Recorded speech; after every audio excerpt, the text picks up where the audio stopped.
तुकडेबंदी कायदा रद्द करण्याची मोठी घोषणा करण्यात आली। महसूल मंत्री चंद्रशेखर बावनकुळे यांनी या संदर्भात घोषणा केली। या निर्णयाने राज्यातील लाखो शेतकऱ्यांना दिलासा मिळालाय, तर या संदर्भात 15 दिवसात एसओपी केली जाणार आहे। चंद्रशेखर बावनकुळे यांनी दिलेल्या माहितीनुसार 1 जानेवारी 2025 पर्यंत जे तुकडे झाले, तुकडाबंदी कायदा असल्याने व्यवहार करता येत नाहीये। तुकडेबंदी कायदा रद्द केला जाईल, एक एसओपी केली जाईल। महसूल, नगरविकास, जमाबंदी आयुक्त या वरिष्ठ अधिकाऱ्यांची समिती गठीत केली जाईल। ही समिती एसओपी करेल। सुमारे 50 लाख लोकांना फायदा होईल। या संदर्भातील 15 दिवसात सूचना असतील तर कराव्यात, असं देखील बावनकुळे यांनी आवाहन केलंय।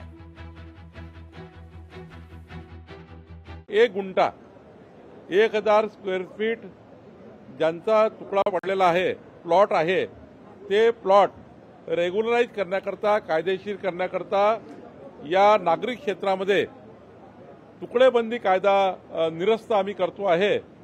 लवकरच त्याचं नोटिफिकेशन आम्ही काढणार आहोत।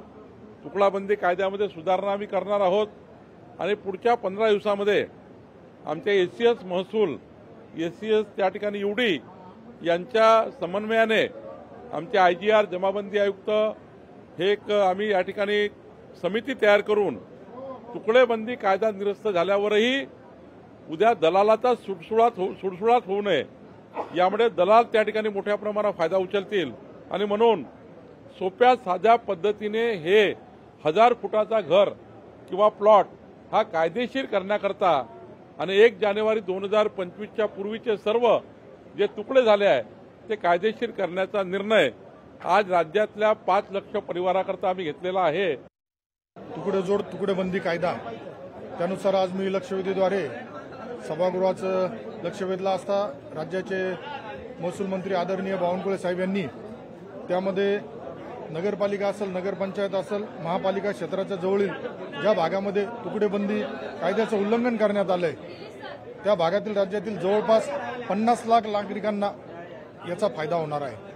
अतिशय धाडसी निर्णय आज महाराष्ट्राला एक झाला आणि याच्या माध्यमातून आज 50 लाख लोकांना या निर्णयाचा फायदा होणार आहे।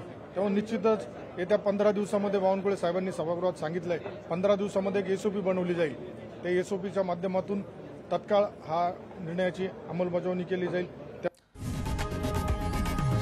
लोकशाही मराठी ऐका, पहा, जागरूक रहा।